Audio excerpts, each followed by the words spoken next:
अस्सलामुअलैकुम। कैसे हैं आप सब? उम्मीद करती हूँ खैरियत से होंगे। हम नावल पढ़ रहे थे रूह यारम। आइए बढ़ते हैं अपने नावल की तरफ। अरबी को यारम आपने गाड़ी कब ली?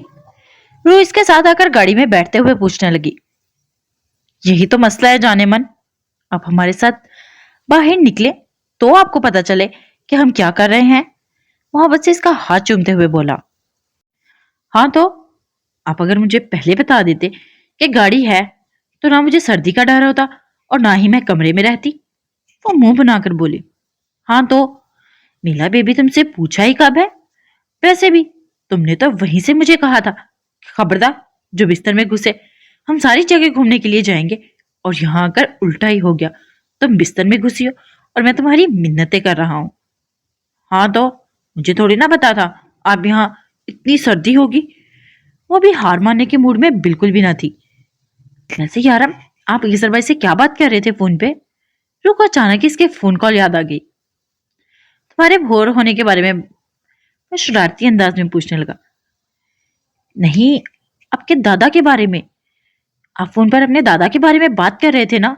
मैंने सुना था। आपने कहा आपने दादा कहा था। रूह जितने सीरियस अंदाज में बोली थी, यारम का कहका इतना ही बुलंद था। यह पहली बार हुआ था कि जब यारम ने इसके सामने कहका लगाया। हो मेरी जान, तुम बहुत मासूम हो, इसीलिए तो प्यार करता हूं तुमसे। Love you. वो गाड़ी की परवाह किए बगैर रूह पर झुका था। यारम गाड़ी चलाना, एक्सीडेंट हो जाएगा। वो अपना हया से दमकता चेहरा छुपाते हुए बोली। कुछ नहीं, तुम्हारा यारम कुछ नहीं होने देगा तुम्हें। तुम्हें पता है ये मेरी जिंदगी के सबसे हसीन दिन है। हम हर साल यहाँ आएंगे और ऐसे ही रहेंगे। हाँ, हम अपने बच्चों को भी लेकर आया करेंगे अगले साल। रूह बिना सोचे समझे ही बोली थी और फिर जब अपनी बात समझ आई तो यारम को देखे बगैर देखने लगी। अच्छा तो एक साल में तुम्हारे कितने बच्चे पैदा करने का इरादा है? वो बिल्कुल सीरियस अंदाज में पूछ रहा था। यारम देखकर गाड़ी चलाए ना, और मेरे साथ फ्री होने की बिल्कुल जरूरत नहीं है। हाँ बिल्कुल, अगर तुम्हारे साथ फ्री हो जाऊं तो तुम बिल्कुल ही फ्री हो जाती हो, है ना? वो शरारत से आंख दबाते हुए बोला। यारम आप बिल्कुल अच्छे नहीं है, मुझे नहीं करनी आपसे बात। वो अपना लाल अनारी चेहरा लिए मुंह फेर गई थी। वो लोग इस वक्त राय की जेबी की खूबसूरत सड़क पर थे जहां पर बहुत बड़ा बाजार था। यारम हम यहाँ क्यों आए हैं? सारा बाजार ही बंद था। तकरीबन कोई कोई ही दुकान खुली हुई थी। आइसलैंड के इस शहर में से था जहां पर प्लाजे और बिल्डिंग्स नहीं बनाई जाती, और अगर बनाई भी जाती तो इसकी लंबाई इतनी ज्यादा नहीं होती जितने कि बाकी शहरों में। यारम इसे अपने साथ एक बुटीक के अंदर लाया था। इसने वहां खड़े काउंटर पर खड़े आदमी से कुछ पूछा और इस आदमी ने मुस्कुराते हुए इसे जवाब दिया और कहीं का रास्ता बताया। यारम एक बार फिर से इसका हाथ पकड़ अपने साथ ले जाने लगा। वो भी बिना इससे कुछ पूछे इसके साथ चलती गई। सुनो, इस रूम के अंदर जाओ, ये लड़की तुम्हें ड्रेस दिखाएगी, तुम्हें वो ड्रेस पहनकर बाहर आना है। और इसने इसके पीछे खड़ी एक लड़की की तरफ इशारा करते हुए कहा। इस लड़की को अपने इंतजार में खड़ा देखकर वो बिना कुछ पूछे इस लड़की के साथ अंदर जाने लगी। लड़की ने इसे एक खूबसूरत सुर्ख रंग का फ्रॉक नुमा ड्रेस दिखाया। देखने वाला बासानी इसकी कीमत का अंदाजा लगा सकता था। वो लड़की की कोई बात नहीं समझती थी। शायद वो लड़की भी ये बात जानती थी, इसलिए सिर्फ इसे देखकर मुस्कुराई जा रही थी। हाय अल्लाह, इसके भी बाजू नहीं है।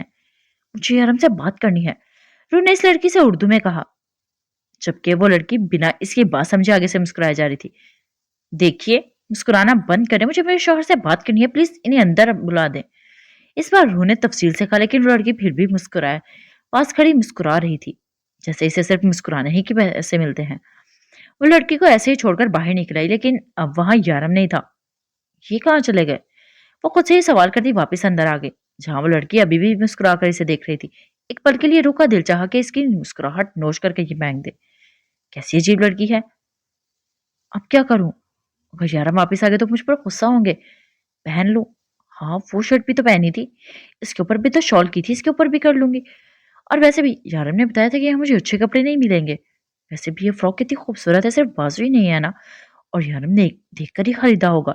इसने कुछ सोचते हुए ड्रेस को अपने हाथों में लिया और पहनने के लिए चली गई। ड्रेस पहनकर वापस निकली, हाथ में यारम के कपड़े और अपनी शॉल थी। लड़की ने आगे बढ़कर इसके हाथ से वो कपड़े लेने चाहे, जब यूरू ने फौरन ही शॉल को अपने हाथ में सख्ती से पकड़ लिया और अपने बेलबाज बाजुओं को ढकने लगी। रू ने अपने आप को शॉल में इस तरह से कवर किया था कि वो कहीं से भी बेलबाज ना हो और फिर इसे वो लड़की बाहर आने का रास्ता देने लगी। वो कमरे से बाहर निकली तो यारम तैयार थ्री पीस सूट में खड़ा इसका इंतजार कर रहा था। काले रंग के सूट में जिसने व्हाइट कलर की शर्ट पहनी हुई थी वो बहुत हैंडसम लग रहा था। मुझे पता था तुम कवर कर लोगी, इसने रू की शॉल ठीक करते हुए कहा। कैसा लगा ड्रेस? इसने इसका भरपूर जायजा लिया। रेड कलर की प्रिंसेस ड्रेस में वो किसी बार्बी डॉल से कम ना लग रही थी। अच्छा है लेकिन स्लीवलेस है, रूह ने मुंह बनाकर जवाब दिया तो यारम के डिम्पल नुमाया हो गए। कोई बात नहीं बेबी, वहां मेरे अलावा और कोई नहीं होगा तुम्हें देखने वाला, वो इसका हाथ अपने हाथों में थामते हुए बोला। यारम हम कहाँ जा रहे हैं? रुक एक्साइटेड से इसके साथ चलते हुए पूछने लगी। यारम मैं इन हील्स में ठीक से चल नहीं पा रही, इसने अपने जूतों की तरफ इशारा करते हुए कहा, जो कि इस लड़की ने इस ड्रेस के साथ मैचिंग सूटों के साथ इसके पैरों के करीब रखे हुए थे। वो इसे ये नहीं बता पाई कि इसने कभी हाई हील्स नहीं पहनी। मैं उठाकर ले चलूं? वो शरारत से रुका था। नहीं मैं चल सकती हूँ। इससे पहले कि यारम सच में इसे अपनी बाहों में उठा लेते वो तेजी से आगे बढ़ गई कि वो बुरी तरह से लग रही थी। इससे पहले कि वो गिरती यारम ने इसे अपनी बाहों में भर चुका था। शर्म के मारे रूह अपनी निगाहें तक न उठा पा रही थी। यारम लोग देख रहे हैं, प्लीज मुझे नीचे उतार दे। नहीं रो, यहाँ के लोगों को कोई फर्क नहीं पड़ता इन सब बातों से, और दूसरी बात तो मेरी बीवी हो, मैं जो चाहे करूं। वो कहते हुए तेजी से आगे बढ़ा और आकर वापस इसे गाड़ी में बिठाया। रू ने शुक्र का कलमा पढ़ते हुए जल्दी से अपनी साइड का दरवाजा बंद किया। यारम हम कहाँ जा रहे हैं? आप बताते क्यों नहीं मुझे? वो फिर से पूछने लगी। वहां जहां तुम्हारे और मेरे अलावा कोई तीसरा ना हो। अब एकदम चुप करके बैठ जाओ। तुम्हें पता है मुझे ड्राइविंग करते हुए बात करना बिल्कुल पसंद नहीं है। वो सख्ती से कहता हुआ अपनी सीट पर बैठ गया, जबकि रू सीट के साथ टेक लगाकर आंखें मूंदने लगी। खबरदार रू, सोना मत, तुम्हारी नींदों को कुछ करना पड़ेगा मुझे, वो इसे वार्न करते हुए बोला। और फिर थोड़ी ही देर बाद यारम ने अंधेरे में गाड़ी रोक दी। चलो आओ रू, वो इसे गाड़ी से नीचे उतरने के लिए कह रहा था, लेकिन इस अंधेरी सड़क पर वो दोनों कहाँ जाते? यहाँ तो सिर्फ एक जंगल था, वो भी बर्फ से ढका हुआ।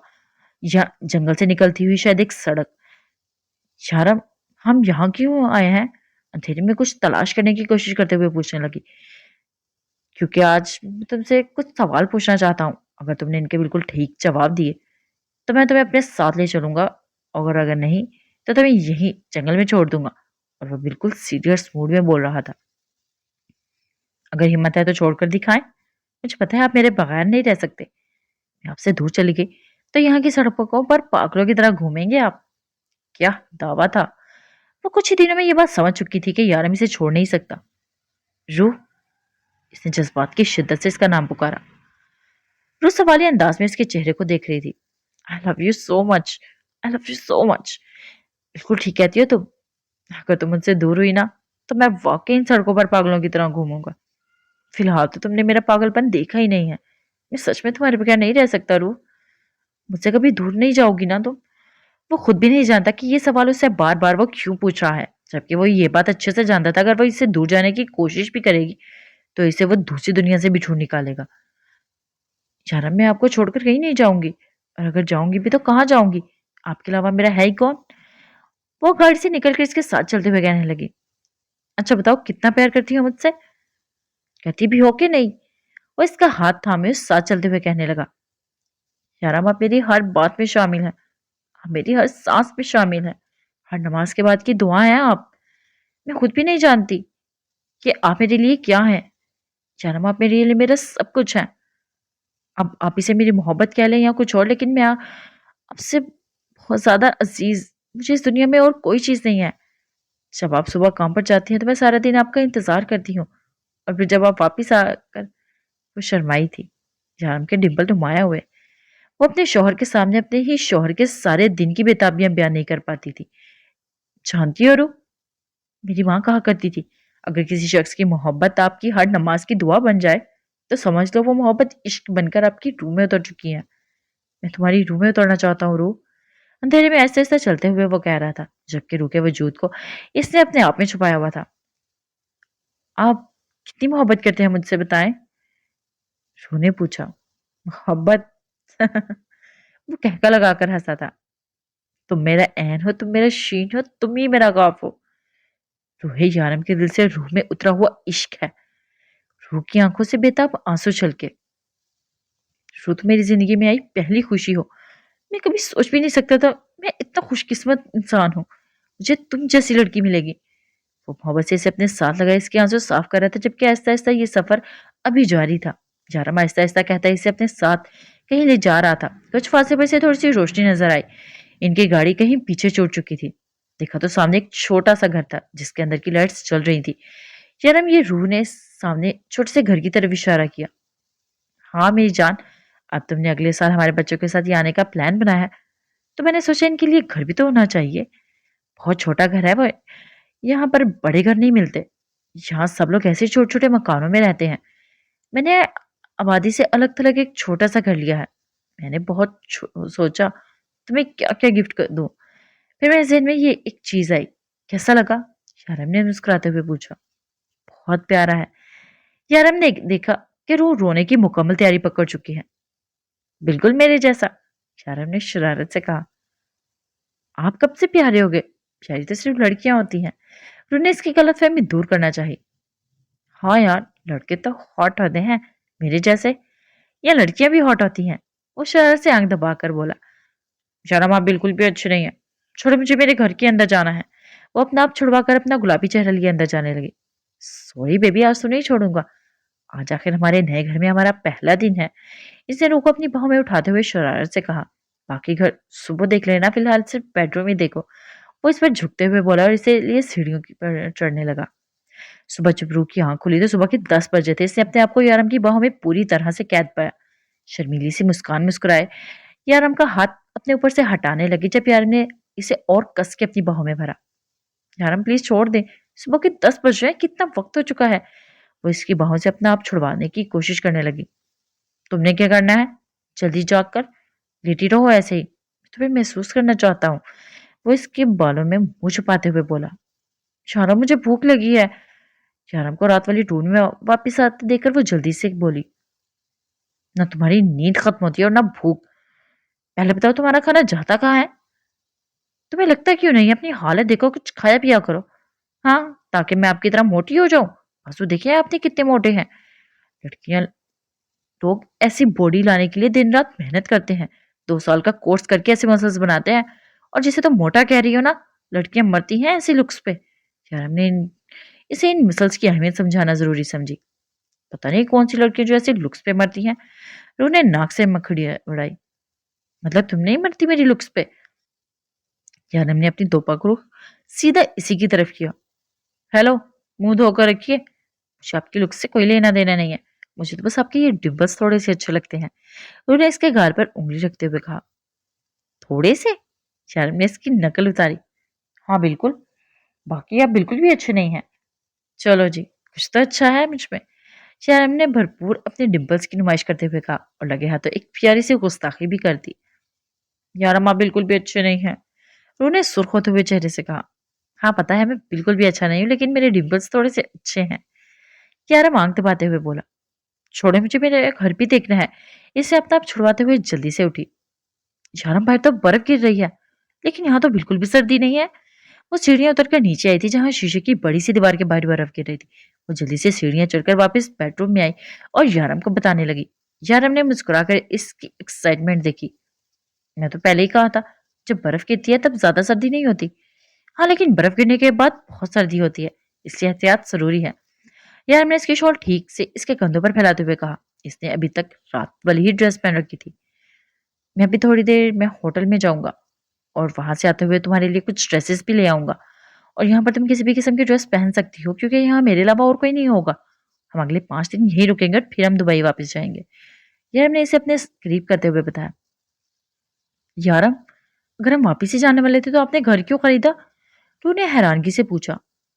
क्योंकि हम हर साल यहाँ छुट्टियां मनाने आएंगे मेरी जान। अब हर साल हम होटल में तो नहीं रह सकते ना। शर्म ने प्यार से इसके बालों को छेड़ते हुए कहा। यारम, आपके पास क्या बहुत पैसे हैं? वो थोड़ी के नीचे हाथ रखते हुए पूछने लगी। हाँ बहुत। क्यों, तुम्हें कुछ चाहिए क्या? वो मुस्कुराया। मुझे लिपस्टिक लेनी है।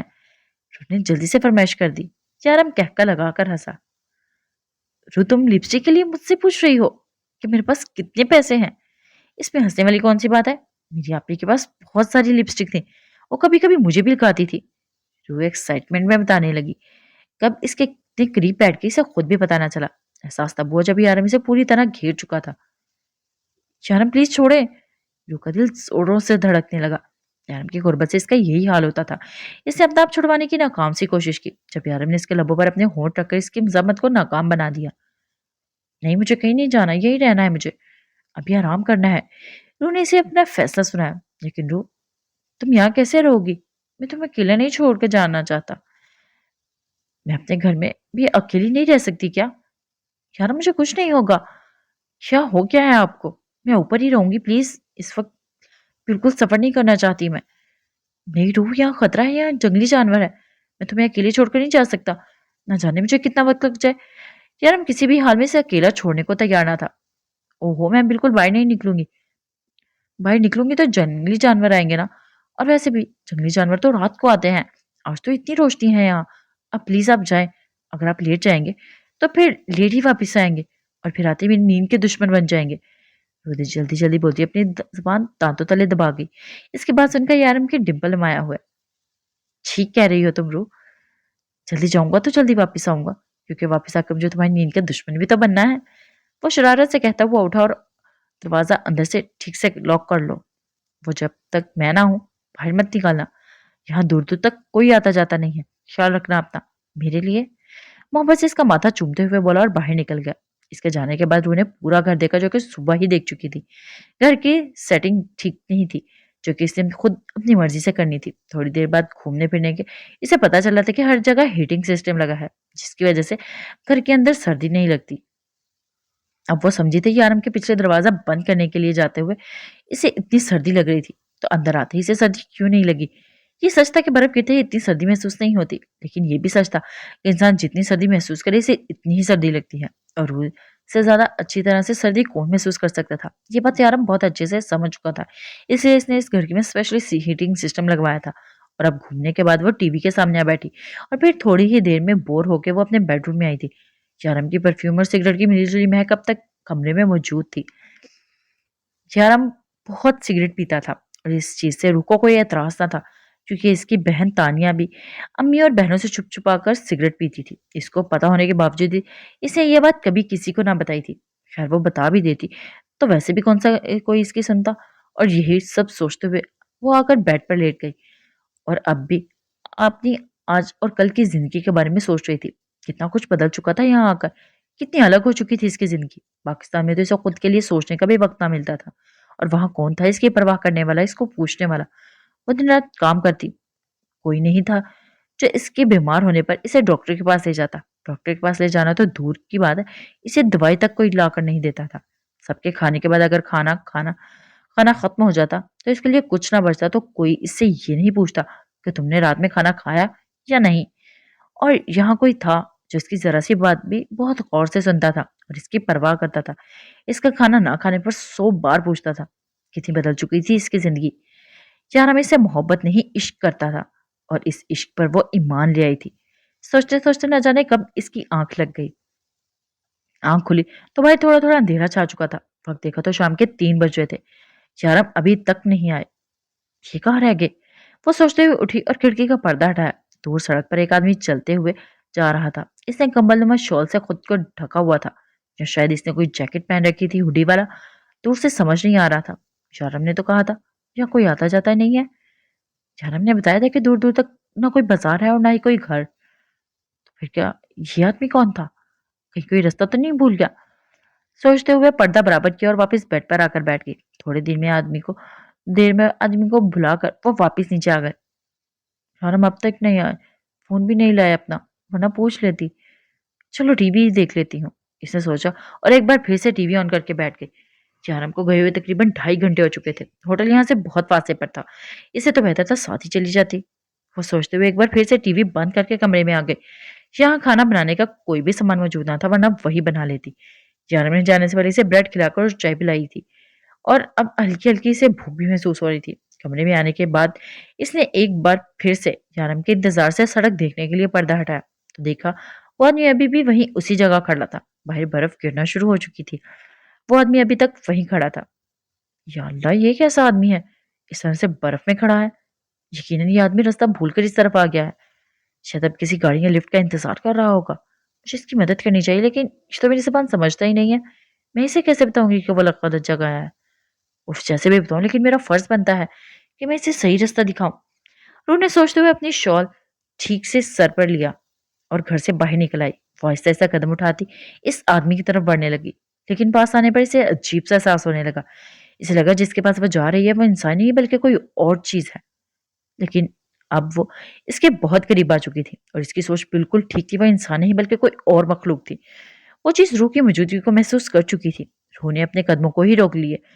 चीज़ पलटकर इसकी तरफ देखने लगी और इसे देखते ही रूह की चीख निकली।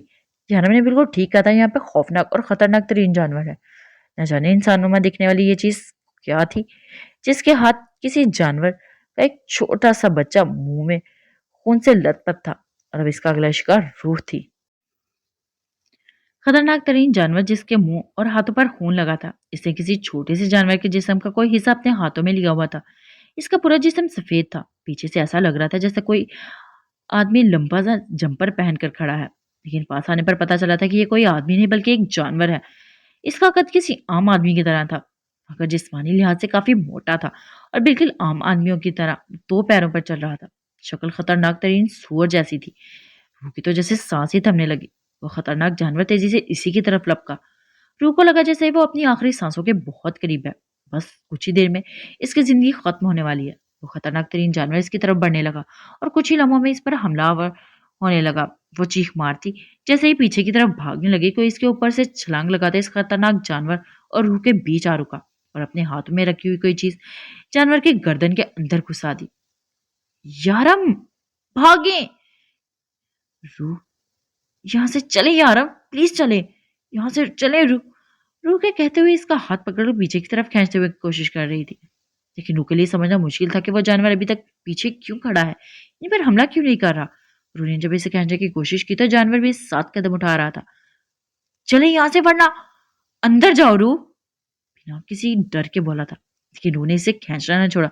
जब रूह ने यारम के हाथ में खून लगा देखा तो वो खून यारम का नहीं बल्कि इस खतरनाक जानवर का था। यारम के हाथ में कोई चीज थी जो इस जानवर के गर्दन के अंदर थी और गर्दन से निकलता हुआ खून यारम के हाथ पर गिरा था। यारम ने एक झटके से वो चीज इसकी गर्दन से निकालकर जानवर को धक्का मारा। वो दूर जाकर जमीन पर गिरा। खून तेजी से इसकी गर्दन से निकल रहा था। यारम, चले यहाँ से, रूह ने सहमे हुए अंदाज में कहा। नहीं, ये जिंदा है रूह, जब तक मैं इसे मार ना दूं मैं नहीं जाऊंगा। यारम ने एक झटके से इसके हाथ से अपना बाजू छुड़वाया और फिर से वह जानवर की तरफ बढ़ा और फिर से इसके करीब बैठकर इसे देखने लगा। वो दर्द से तड़प रहा था। यारम, छोड़िए इसे, चले यहाँ से, रूह ने ऊंची आवाज में कहा, जबकि यारम अगले ही लम्हे अपने हाथ में पकड़ी हुई चीज इसके गर्दन पर जोर जोर से मारने लगा। जानवर अजीबो गरीब आवाज से निकाल रहा था, जिससे रूह और ज्यादा डर रही थी। यारम, बस करें, वो मर चुका है। 11 से 12 बार वो चाकू इसके जिस्म के अंदर घुसाने के बाद भी यारम को चैन ना मिला था। नहीं रूह, अभी भी जिंदा है, अजीब जुनूनी अंदाज में बोला और एक बार फिर से अपनी कार्रवाई शुरू कर दी। यारम, बस कर दे, वैसे भी मर जाएगा वो, रूह ने एक बार फिर से इसके करीब आकर कहा। नहीं, मैं इसे मारने का हक सिर्फ मुझे है। इसकी हिम्मत कैसे हुई तुम पर हमला करने की? ये तुम्हें मुझसे दूर ले जाने वाला था रूह, ये तुम्हें मार देने वाला था रूह। ये मेरा मुजरिम है, मैं इसे कैसे छोड़ दूं? दीवानों की तरह कहते एक बार फिर से चाकू जानवर के जिस्म के अंदर बाहर करना शुरू कर चुका था। अजीब अंदाज था। अब रुको इसे डर लगने लगा था। वो कैसे किसी की इतनी बेदर्दी से जान ले सकता है। वो इसे कुछ फासले पर देखने लगी। इसकी नस नस में यारम का डर गर्दिश कर रहा था। जानवर के जिस्म से हर किस्म की हरकत खत्म हो चुकी थी। यकीनन वो मर चुका था, लेकिन यारम अब तक इसे मारे ही जा रहा था। वो हिम्मत करके उठी थी, इसके पास आई। यारम, अब तो मर गया है, अब बस कर दे, रूह डरते हुए इसके करीब आकर बोली। मगर यारम इसकी बात सुन कहा रहा था। इसने तो अपनी कार्रवाई अब तक जारी रखी हुई थी। वो मुसलसल चाकू जानवर के मारे जा रहा था। कहते हैं किसी मुर्दा जिस्म के अंदर से चाकू निकालने के लिए बहुत हिम्मत चाहिए। न जाने ये हिम्मत यारम कहाँ से ला रहा था, लेकिन इसने ये काम अभी तक नहीं रोका था। मजीद ये सब कुछ देखना रूह के बस से बाहर था। जानवर मुकम्मल तौर पर खून से लथपथ और इसका खून पूरी तरह से बर्फ पर गिरा हुआ था। वो दीवानावार ऐसे ही मारे जा रहा था। रूह को इसकी दीवानगी से अजीब खौफ आने लगा। रूह वहां से उठी और अपने घर की तरफ भाग गई। यार हमने इसे दूर से जाते देखा था और एक बार फिर से दीवानों की तरह और ज्यादा गुस्से से इसे मारने लगा। मेरी रूह को मारने आए थे, मेरी रूह को मुझसे दूर करना चाहते थे, देखो क्या अंजाम हुआ तुम्हारा। कोई भी मेरी रूह को मुझसे दूर करेगा तो मैं इसका ऐसे ही हाल करूंगा। रूह बस सिर्फ मेरी है, सिर्फ मेरी, सुना तुमने? वो चिल्लाते हुए कह रहा था और अपना काम जारी रखा हुआ था। वो थोड़ी देर के बाद वापस आए तो इसके पूरे कपड़े खून से भरे हुए थे। वो जमीन पर बैठी मुसलसल रो रही थी और इसका डर समझकर इसके करीब आया था। इससे रूह पर इस तरह से बाहर निकलने पर बहुत गुस्सा आ रहा था, लेकिन ये वक्त गुस्सा निकालने का नहीं था, बल्कि रूह को इससे डर डर से बाहर निकालने का था। तुम्हें डरने की कोई जरूरत नहीं है रूह, मैं हूं ना तुम्हारे साथ, कुछ नहीं होगा तुम्हें।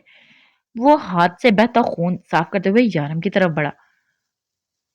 यारम इसी की तरफ बढ़ा जो बुरी तरह से डरी सहमी हुई थी। यारम, हाँ आपने इसे, यारम आप ऐसा कैसे कर सकते हैं? उन्हें सहमे हुए अंदाज में यारम का हाथ अपने हाथ से दूर हटाने की कोशिश की। रू, मैं ऐसा नहीं करता तो वो तुम्हें मार डालता, लेकिन अब तुम्हें घबराने की या डरने की जरूरत नहीं है। वो जानवर अब तुम्हारा कुछ नहीं बिगाड़ सकता, तुम्हें इससे डरने की जरूरत नहीं है। मुझे इस जानवर से डर नहीं लग रहा है यारम, मुझे आपसे डर लग रहा है। यारम, आपको अंदाजा भी है आपने क्या किया है इसके साथ? प्लीज मेरे पास मत आइए, प्लीज मुझसे दूर रहे। रू कहती हुई तेजी से सीढ़ियां चढ़कर अंदर के से जाके दरवाजा बंद कर चुकी थी। तुम्हें मुझसे डर लग रहा है? रू, मुझसे? अपने यारम से? दीवाना बाहर अपने हाथ से लगा खून देखता और फिर दरवाजे की तरफ जो अंदर से बंद था। अपना सारा गुस्सा वो जानवर पर निकाल आया था, इसलिए रू पर गुस्सा निकाल के इसे मजीद डरा नहीं सकता था। मुझे ये सब कुछ रू के सामने नहीं करना चाहिए था। रू को वहां से भेजकर मुझे इस जानवर को मारना चाहिए था, लेकिन अब क्या हो सकता था? आज नहीं तो कल तो तुम्हें ये सब कुछ पता चल ही जाएगा ना। तुम्हें वैसे भी तो सब कुछ पता चल जाएगा, तो फिर क्या हर बार ऐसे ही डरती रहोगी तुम मुझसे? तुम्हें समझना होगा, तुम्हें समझना होगा मैं ऐसा ही हूँ और हमेशा ऐसे ही रहूंगा। और अगर तुम ऐसे ही डरती रहोगी तो कैसे गुजारा होगा हमारा? आज जानवर की मौत पर तुम इतनी उदास हो रही हो और जब कल तुम मेरे हाथों कई लोग मरते देखोगी तो तब क्या हाल होगा तुम्हारा? तुम्हें इन सब के लिए तैयार रहना होगा। लेकिन अगर तुम मुझसे दूर गई ना तो मैं तुम्हें मुझसे दूर नहीं जाने दूंगा। नहीं, मैं तुम्हें ये सब कुछ नहीं बताऊंगा। फिर भी पता चल ही गया तो मैं तुम्हें कभी खुद से दूर नहीं जाने दूंगा। फिलहाल सब कुछ ठीक है, सब कुछ नॉर्मल है, तुम्हें कुछ भी नहीं पता, मैं कुछ भी पता नहीं चलने दूंगा। अपने आप को रिलैक्स करते हुए बोला, लेकिन एक अजीब सी वहशत थी जो अंदर तक जा चुकी थी। वो सिर्फ एक जानवर था जो रूह जान ले सकता था। वो अभी तक नीचे सोफे पर बैठा अपने कमरे का बंद दरवाजा देख रहा था। वो उठा और बाहर गाड़ी से आकर अपना सामान निकाला। इसने आज रूह के लिए बहुत सारी शॉपिंग की थी, जिसकी वजह से इसे इतना वक्त लग गया। वो सारा सामान लेकर अंदर आया और वहां से अपने अपने लिए एक सूट निकालकर अपने गंदे खून आलूदा कपड़े उतारे।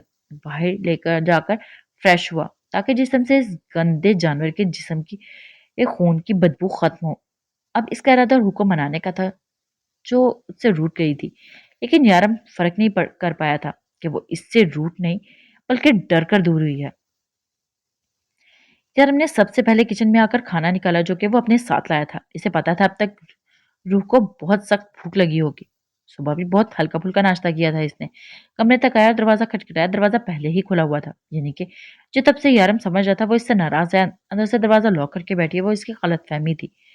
वो अंदर आया तो वो बेड के पास जमीन पर बैठी अपने घुटनों में सर दिए बांधे, घुटनों पर सर रखे शायद रो रही थी। वो इसके करीब आकर बैठ गया। रो, मैं जानता हूँ मेरी जान, आज जो कुछ भी हुआ वो बहुत गलत था। मैं भी डर गया था, लेकिन इस जानवर से नहीं, तुम्हें खोने से। तुम्हें अंदाजा भी नहीं है कि मैं तुमसे कितना प्यार करता हूँ। इधर देखो मेरी तरफ रू। इसने रू को अपनी तरफ करते हुए कहा, जो गुस्से से दोबारा मुंह फेर गई थी। तुम्हारे अलावा मेरा कोई नहीं है। अगर तुम्हें कुछ हो जाता तो मैं क्या करता? मैं तो जीते जी मर जाता ना। यारम प्लीज ऐसी बातें मत करें। वो जो इससे मुंह फेरे दूसरी तरफ देख रही थी, इसके ऐसा बोलने पर तड़प कर इसकी तरफ हुई।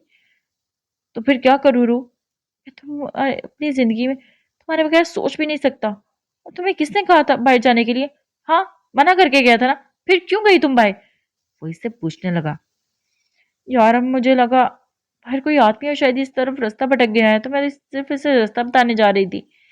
वो सुमित से सुसु करती हुई बोली, तुम्हें खतरनाक जानवर और कोई आदमी लग रहा था?